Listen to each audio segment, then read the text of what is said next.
Welcome to Red Eye. Hello, everyone. I'm Tom Shalhoub. Let's check in with TV's Andy Levy to see what exciting stories we'll be discussing this evening. Andy? Thanks, Tom. Coming up on the big show, Chief White House correspondent Ed Henry gives us an update from New Hampshire.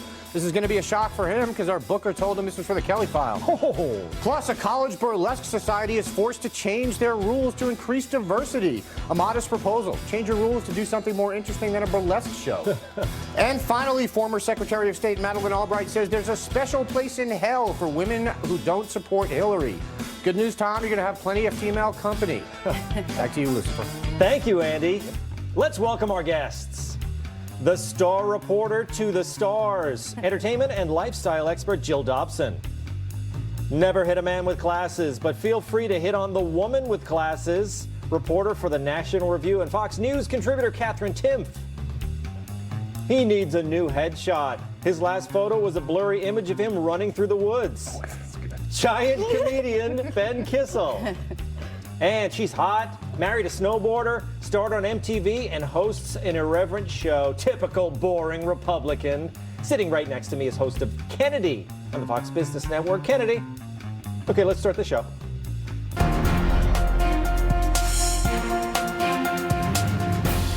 By the time this show airs, the first results from the New Hampshire primary will be in, thanks to the tiny town of Dixville Notch and a couple of others, where voters cast their ballots at midnight. Joining us now from the Granite State to give us a preview of how things are shaping up is Fox News Chief White House correspondent Ed Henry. Ed, thanks for coming on Red Eye. Wait, is this Megan? This is not Megan? I thought is this not the Kelly file? I'm sorry to disappoint you, Ed. I've been tricked. It's the only way we can get high-quality guests on our show.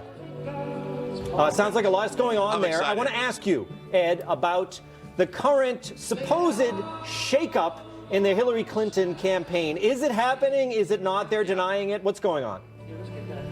Well, they're trying to shoot it down. Politico is basically saying that both Bill and Hillary Clinton are frustrated with the message coming out of the campaign. That part sounds true because nobody could be happy with the way this campaign has gone so far. But the message more broadly from the Clinton folks has been for days now, look, we've got to get past New Hampshire. We'll go down south. The African-American vote will help Hillary Clinton down there, and everything will be great. And so to leak this story out, somebody in the Democratic Party leaking it out right before the New Hampshire primary sounds disastrous for her. They're denying that there'll be a shakeup after New Hampshire, which she's expected to lose. But look, I've been on the campaign trail a long time. Democrats, Republicans, when they deny there's going to be a shakeup, pretty soon after that, there's a shakeup. Well, look at this. David Axelrod said he appears to be blaming the Clintons. He said, at what point do the principals say, hey, maybe it's us? Yeah, because look, this same thing happened in 2008 where Hillary Clinton was the inevitable nominee and then it didn't happen and there was finger pointing and there were, controversial comments from Bill Clinton. There were staff shakeups. The same deal is playing out again, and I think that's David Axelrod's point. Maybe he has an axe to grind, literally an axe to grind, Axelrod, sorry, because he's an Obama guy and they beat Clinton in 08. But the bottom line is the same deal is playing out yet again with a whole new set of circumstances, and Hillary Clinton is still struggling to seal the deal, and I think that's why Axelrod is aptly noting maybe the problem is the candidate, not the message, not the staff. Well, obviously, we've got Bernie doing well in Iowa, and it looks like he's going to win New Hampshire. But like you were saying, they seem to have a firewall. When Super Tuesday comes, Hillary is on pretty solid ground, is she not? So maybe she doesn't have anything to worry about. Look, she definitely has an advantage in poll after poll with the African-American vote, which will be critical in the South. So it appears to be a firewall, but I underline the word appears because, as you know, in politics, momentum can be everything. And if Bernie Sanders not only wins New Hampshire, but wins it big, and all of a sudden the money keeps pouring in over the internet, as we've seen, and the national media narrative continues to be these doubts for Hillary Clinton, these poll numbers down south can change in a heartbeat. Okay, Ed, I want to ask you, if I could, about the Republicans. Rubio is getting all sorts of bad press for his performance on the debate stage. But, is that just a lot of talking heads, or are people on the street in New Hampshire feeling like it's affecting him? Tom, that's just a bunch of stuff from talking heads. Tom, that's just a bunch of stuff from talking heads. Tom, That's just a bunch of stuff from talking heads. Come on, Ed, do you think his... That's just a bunch... Oh, sorry. Politicians all repeat themselves over and over. So is this going to help Rubio? He's just reminding people that he's no Barack Obama, right or wrong. Right. Look, he definitely looked programmed, and I was joking a little bit about that. But his staff points out he raised more money over the internet in the 24 hours after that disastrous, pre-programmed moment. He raised more money, and I'm here on the ground, obviously, in New Hampshire, and on Sunday, the morning after that debate, all of Marco Rubio's events were standing room only, big crowds. So it didn't turn off voters in New Hampshire, at least in the initial hours and day or so. Will it impact? When we see the vote, we'll see. But I think sometimes these things end up getting blown up so big by us in the media and by critics on social media, and then sometimes the voters simply don't care. So we'll find out. Thanks a lot, Ed. We're going to go to the panel. Thank you for joining us, and thank you for talking over that noisy crowd. Bernie Sanders rally, that's right. Thanks, Ed. Okay, let's talk about this. What do we think? Kennedy, you heard all those salient points I made with Ed Henry. Do you think Rubio is in as big a trouble as people say?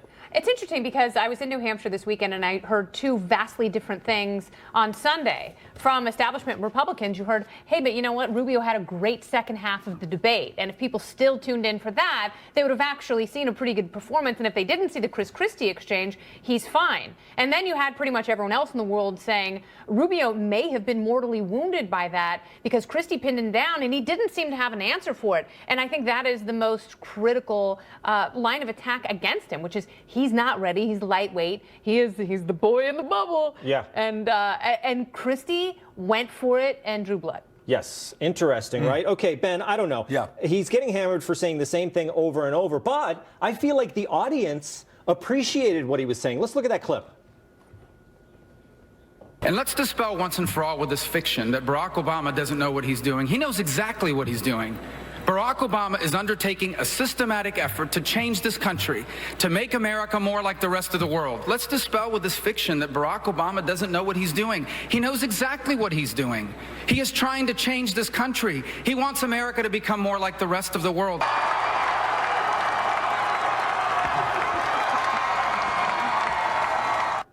You can't argue with that, Ben, right? They love him. Yeah, and there's no arguing with evidence like that. That's for certain. No, but I think there's a writer on the Red Eye staff going through a similar thing. I've been called Sasquatch before with the blurry picture joke. Wait a minute. I remember every insult that's been thrown my way since I was 7 years old. Okay, you were called Sasquatch, Yes. but were you called Bigfoot? Maybe a Yeti. Well, you're getting there. You got one more coming. Rubio is totally fine. Where else are they going to go? Where is his supporters going to go? Kasich is okay, but he constantly looks like he's about to, he's trying to get water out of a boat with the way he moves his hands. And Jeb, in order to get the youth vote, this is what he does.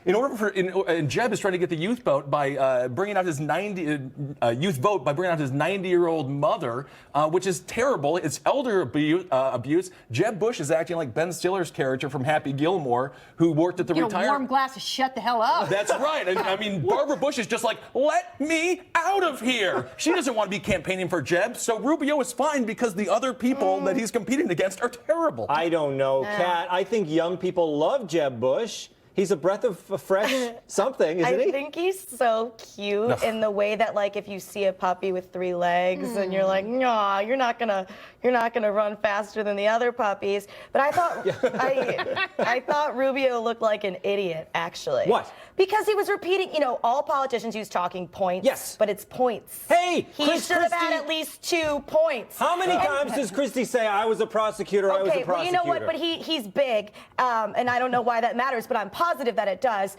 And also, do you know what he was saying? He was basically saying he's supposed to be the moderate dude, and he's basically saying that Obama's involved in the secret conspiracy to destroy the country, which, is obviously true, but exactly. maybe not moderate.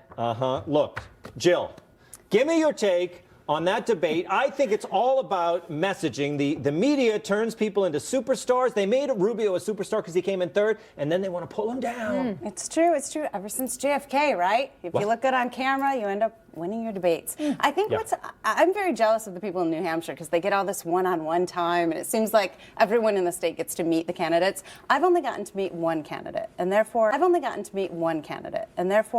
this has been a very challenging time for me. Really? Yes. Who did you meet? I once met Donald Trump. He likes me about as much as he likes Megyn Kelly. He was not a fan of Jill Big fan. Dobson. Really? Okay, I will say this in the Did not do debate it for to him. your JFK point. In this debate, unfortunately, Rubio was Nixon.